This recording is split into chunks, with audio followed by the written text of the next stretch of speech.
Hi, my name's Libbe HaLevy, and I produce the weekly podcast Nuclear Hotseat, which for more than a year now has been on a weekly basis covering the issues that started with Fukushima, but long before that. And I was also 1 mile from the nuclear reactor at 3 Mile Island when the nuclear accident happened. So I have a lot invested in this issue. What's been coming forward for me as I watch this up close and personal every week to create a 30 to 40 minute podcast is that there's a larger issue here that I think is the overriding issue. And that is that nuclear energy and anyone who defends it is displaying signs of genuine mental illness. It's not just, wow, those people are crazy. It's, wow, those people are mentally ill. Because what they are supporting is the unsupportable. What they are supporting is the ability to destroy all future on the planet forever. Now, maybe they're coming from an agenda that we don't understand, and I've heard everything from, extraterrestrials to God only knows what. I don't believe in that, but if people do not believe, here's what I do know. First of all, there's a book called The Psychopath Test. Everybody deserves to read that book so you can see the degree to which it's the psychopaths who have control of our government and our corporations. It will show you that this is a type, not an individual. Thank you for the acknowledgement. Secondly, if you want to know the mechanisms that are being used against us, there is a 1927 book by a man named Edward Bernays, B-E-R-N-A-Y-S, called Propaganda. Now, Edward Bernays is known as the father of public relations. He's known as the father of public relations because he gave himself that title.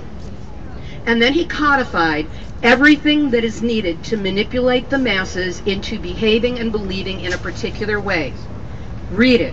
It's the other side it's the game book against us. When we have mentally ill people who are divorced from understanding that they have direct responsibility for the future, who perhaps do not believe in either a future or an afterlife, then the gains that they get, the greed they explore, the, one with the most toys wins attitude, actually makes a lot of sense for people like that because they're divorced from the continuum of human life. But for anyone who cares about the continuum of human life, our children, our grandchildren, their great-grandchildren should only be born without the kinds of fears of mutation that we see on the board that Crystal showed a short time ago. I did not have children. I was 30 years old and made the decision to not have children, having been at 3 Mile Island and not knowing what had been done to my body. So when they say nobody died at 3 Mile Island, all of my children died at 3 Mile Island. But I'm willing to get on the front lines and fight for the rights of your children and their great-grandchildren.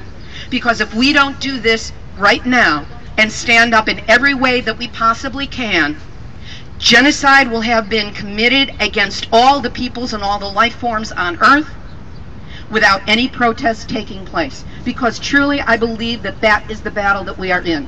I believe that Japan has been committing genocide against its people, whether it will label it that or not. Not only with Fukushima, but with the burning of the trash that is releasing additional amounts of radiation into the atmosphere. They are committing ongoing genocide against the rest of the peoples on Earth. And if we do not label these as the extremes that they are, people won't get it and will continue to chase our tails, trying to stop and put out little fires when actually the whole thing is on fire.